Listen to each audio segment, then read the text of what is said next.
Afternoon everyone, Ian from DIY Home Gardening. A little bit late for pruning Acer. We're into the month of March. Really you should be doing your pruning December to February. I always try and do it more into February, March, as you always kind of get a bit of dieback anyway, and I just sort of think, well, if you leave it later on, then obviously you're going to be able to prune back more of the dieback than if you do it in December. You quite often get some dieback following pruning, if that makes sense. So anyway, today I'm going to be doing the pruning on the Acer and show you what to do. Okay, got the head camera on. It is a bit blustery, so hopefully the sound will be good. This is Acer Palmatum Atropurpureum. As I say, we're into March, so the buds are just, well, getting quite full on. So I would have preferred to have done the pruning in February, but anyway, it didn't happen. So what you'll probably be able to notice is that there's quite a bit of this sort of thing, which is actually called dieback. See, like that section there. So to start with, that's what we're going to be looking for, is just to remove your sections of dieback which are obvious because they are that colour as opposed to that colour. So we'll just go through and snip off bits of dieback, or you can literally just break it in your fingers most of the time.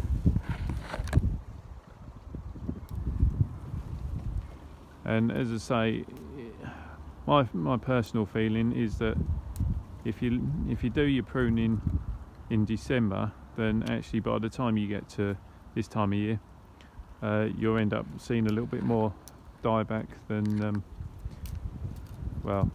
you've removed. So we just go through, whip off any of the shoots. Obviously you want to take them back close to the stems, so got to work my way around looking down whilst wearing a camera on my head. So let's try and get these bits sorted out.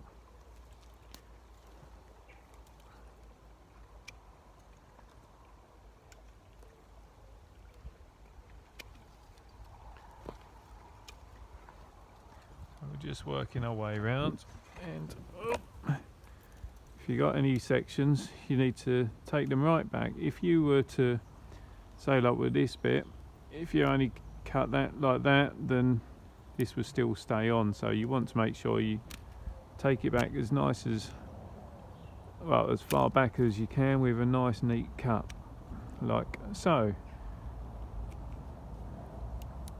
Yeah.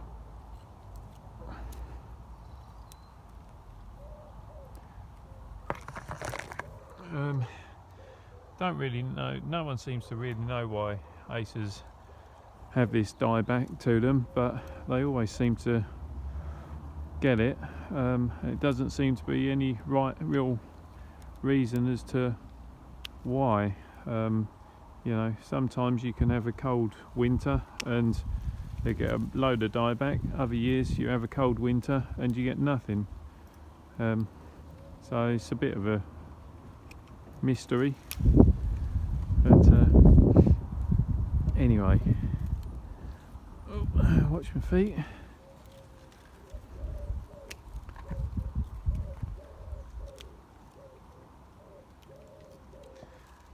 So to start with, you're still removing dieback.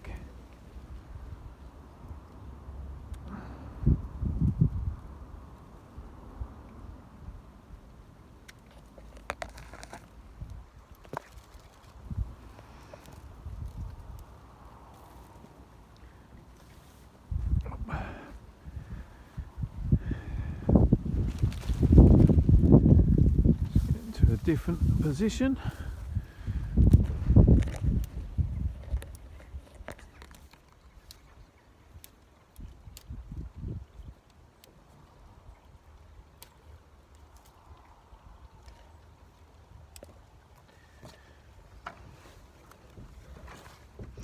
And the thing with acers is that you need to try and you want to do your pruning before they start getting into their proper growth stage, because once they're growing quickly, if you do any pruning, you'll find that they just keep weeping water basically. So yeah, you do want to get them done whilst they're either dormancy or still very sleepy. So that looks like most of the proper dieback gone, and then same as always, just then have a little look for any stems that you might find that are suffering from, well, that have got some damage on them or a bit of disease. If you can't see anything like that, then that's fine. You can then move on to, if you've got crossing branches that you want to get rid of. Well, let's try and work my way back. Crossing branches that you want to get rid of, a bit like with that really, where it's going wrong direction, or if you want to do a little bit of general formative pruning, so like that, we'll remove that and just come down. And actually this year what I want to do is I wanted to remove some of these lower sections just to give me a slightly cleaner look.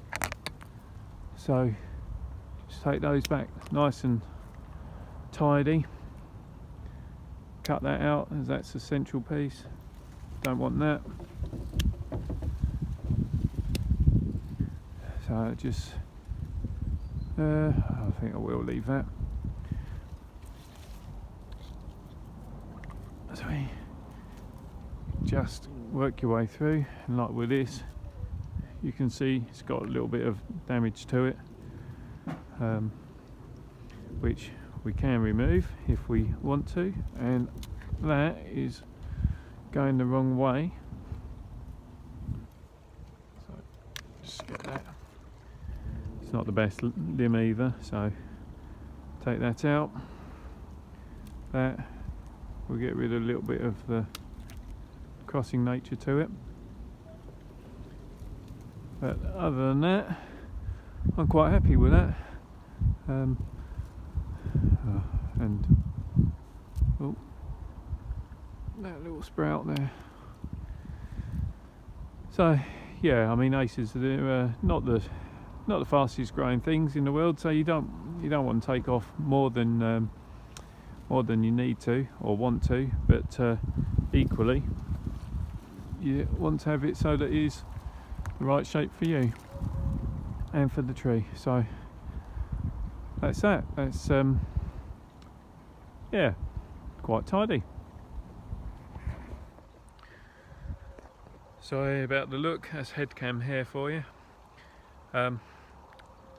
So yeah, it's a quick guide on how I prune my Acer Palmatum. Well, Acer Palmatum Atropurpureum to be full on it, but as I say, it's this time of year really you just want to remove any dieback predominantly, and then follow through with the usuals. You know, obviously that is the dead, so then diseased or damaged, and then following that, formative and shaping. But yeah, hope you found the video useful. If you're not quite sure or anything, please feel free to send me a message. Keep subscribing to my channel if you like what I'm doing, and have fun this year with your garden, and see you all soon. Bye for now.